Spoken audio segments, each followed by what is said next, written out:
All right, so I am somewhere in between ready and tired.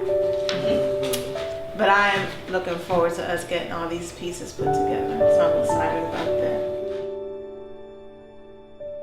So I did want to start off with just some transparency and mutual agreements about how we're going to move on this work with each other. My responsibility and part of why I'm facilitating the meeting today is because I'm helping facilitate the conversation so we can identify what all is going to be needed to make this happen. And then I'll be coordinating the different pieces just to make sure everything is on the proper trajectory and timeline so stuff can come together as stress-free as possible. My name is Xochitl Rivera, and I'm the director of the Racial Justice Action Center. Women on the Rise is actually was the first project of the Racial Justice Action Center. And it really came about because of a relationship. Ms. Marilyn Wynn at the time was doing incredible work banning the box. She was working with 9 to 5 at the time. And she and I were in a lot of conversation because she wanted to keep doing more criminal justice reform, more work that helped formerly incarcerated people, and in particular formerly incarcerated women. It became really clear in time that the group of people who was so often missing from a conversation, so often not organized around this issue, and so deeply impacted by the criminal justice system was women. That for us was a turning point to start Women on the Rise. So since then, Women on the Rise has grown. It's grown in power, it's grown in numbers, and developed the leadership body called Harriet's Daughters, all formerly incarcerated women coming together to really make changes in the larger system. I'm Teresa, and I'm 65 years old, and incarceration came for me later in my life. I started with smoking crack cocaine and the downward spiral of that, and the need for money to keep that habit going. I was incarcerated twice, in 1998 and again in 2008. I look forward to my life changing when I went to jail back in 2008, and as a result of that, I started doing a lot of criminal justice work, and I worked for an agency back in North Carolina where I helped other people that had issues with being incarcerated get jobs. I was an employment counselor and a WI case manager. So my experience has helped a lot of people know that that's not the way to go.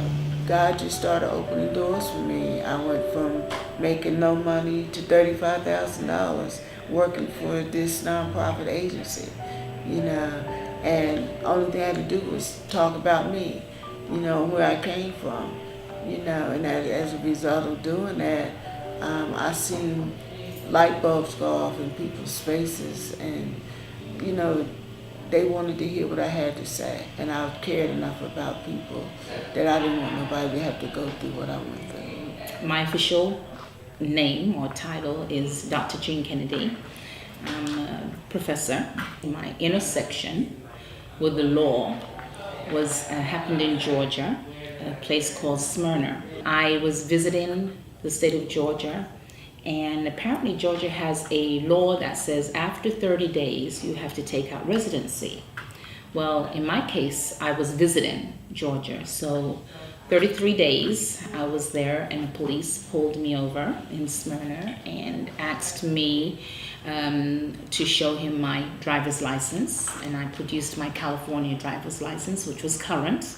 And then I asked him, why did he pull me over? And he says, well, because you're driving on California tags.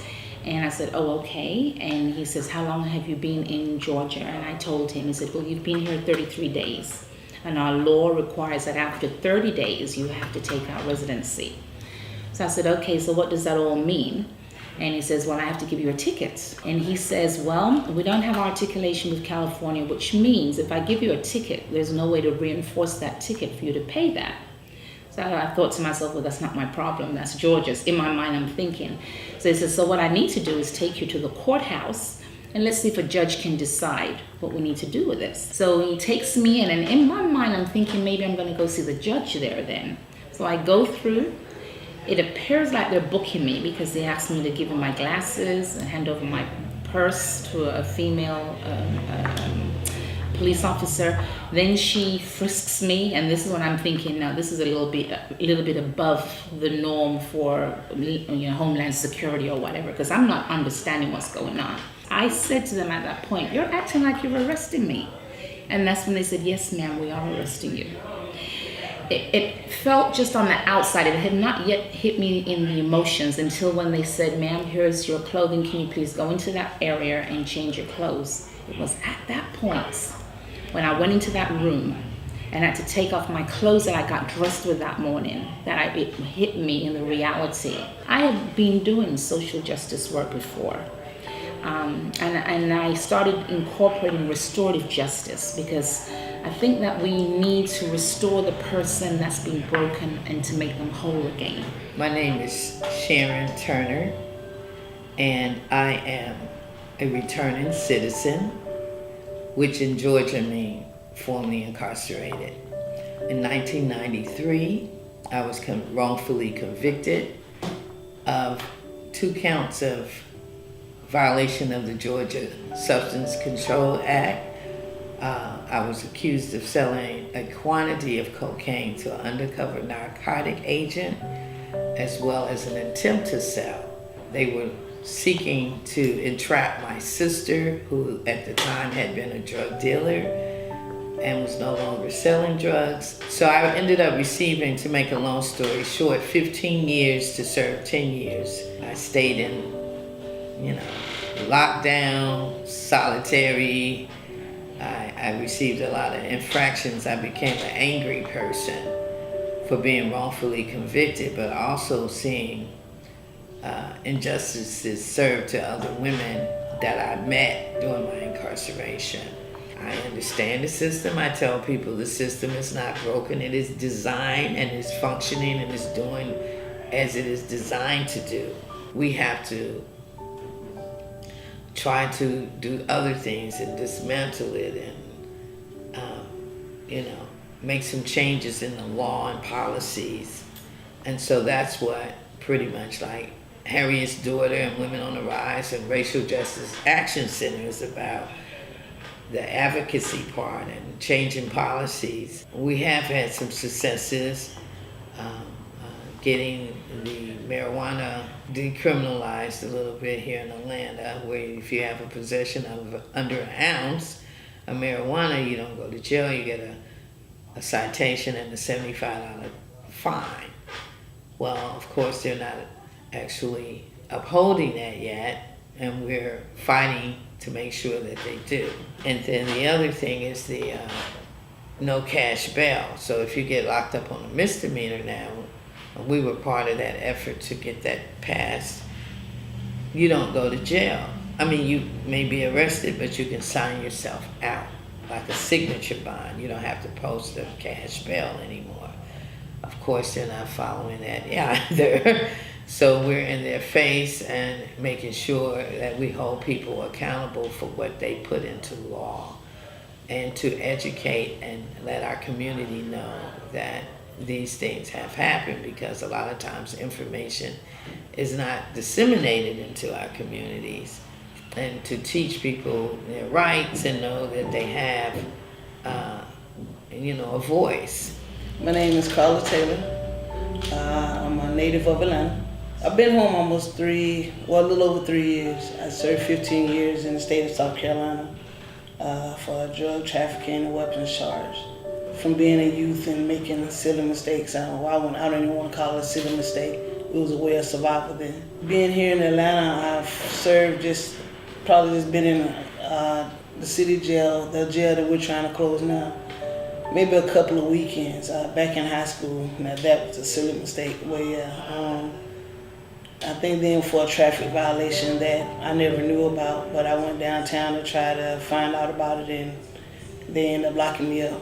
the inmates, we became a family. You can't do so much time and not become, have that type of relationship. I've always believed in helping people.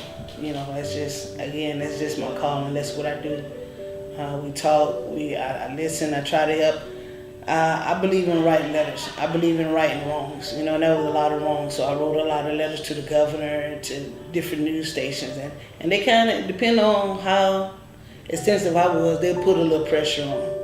I remember the warden pulling me off my job a couple of days, asking me about letters that I've written. I was able to get mail out and get copies and get them sent all over South Carolina, whatever, let them know what was going on inside the prison. It would work out good to a certain extent, and it'll work out for me, but I was always thinking about my peers. If by chance you happen to be in a relationship with someone else within the prison, you was always a target. It was just automatic. If they see you walking across the yard, they find some kind of way to separate. If they see you in the kitchen together, anything, they will find a way to keep you separated, and they'll go to any lengths to make sure, that you don't live on the building, that y'all don't have any kind of contact, or, So I fought that struggle for years. And what they failed to realize, it was never really like sexual, just that kind of companionship. You develop a relationship with somebody, and yeah, they didn't understand that. They feel like because you're in prison, you don't deserve any kind of human anything. The feelings, anything. So I think a lot of times I was mostly impacted. We had a lot of deaths, and it's disturbing when you don't know the cause, or especially when it's people you're close to and they don't feel like they owe you any explanations. A close friend of mine, she was going home in a couple of weeks, and she was, I think it may have been 20 something, and I remember her. She had been in a couple of times, and the first time she came, she had just had a baby, and then she came some years later after just having a baby again. She got sick, and nobody knew what it was. How many think medical knew? And medical was a bunch of crap. When I say Tylenol and Mega Magnesia heals everything in their eyes, so. She ended up passing away 2 weeks before she went home. After being, caged in for so long, and just having this little slither of a window you get to look out and see the outside. Someone that, haven't had permission to go to the bathroom, or somebody tell you when to get up, somebody else tell you when to go to bed, you learn to appreciate the little things, like being able to walk out on your front porch or go in your kitchen and open the refrigerator, little things like that. And I do, and it made me want to serve more, so that's why I'm here, to make a difference, because I'm still fighting for my sisters in South Carolina while fighting here in Atlanta for this is home, and I have too many coming behind me that I got to make a difference. What do y'all think would be the best way for us to manage this project together? Kairos, have you ever heard of it? Mm-hmm. Kairos. And that's an excellent way to actually structure having everything that you say. My name is Bridget Simpson. I was born in Jamaica, so I am an immigrant. I started doing criminal justice work unofficially while I was in prison, but officially since I've been free. I was released March 30th of 2018, so you would say that I'm a novice to the field, but I recognize that it needs to be revamped, or we will continue to suffer and we will continue to be victims of the system. I was incarcerated for 10 years. I was charged with armed robbery, though I did not rob anybody. I did use credit cards, and the credit cards were from the robbery. I never physically went to anybody and held a gun up, give me your money. I've never done that. However, being party to a crime, you still get charged with the same amount of time that someone that did the robbery gets charged with. It was a very difficult experience for me, but it was also a very empowering experience for me. I learned to rely on God and to rely on myself more. You just see a lot of unfairness going on like in the penal system in prison, because women, especially on the platform of mass incarceration, we're really not talked about much. It's like when you hear about prison, they automatically say men, but women do prison time. Like, I did 10 years. I didn't rob anybody. I don't think I deserved 10 years in prison. I was in a bad situation. I was with someone who I did not know was a part of the things that he was a part of, and he was beating my brains in. So it was kind of, use these credit cards, Bridget, or get your brains beat in, you know? So like, I chose the first and probably should have chose the latter, but you know, hindsight is 20/20, right? So it's nothing that I could do about it, but this is something that I went through, and I could never really understand why I went through it, because like, I graduated top of my class from college. I've had all these goals, aspirations. That wasn't anything I seen in my foreseeable future, but it happened. But I continue to press because I know that I have something to offer the world, and just because I was incarcerated doesn't mean it's like over for me. So what is safety in our communities?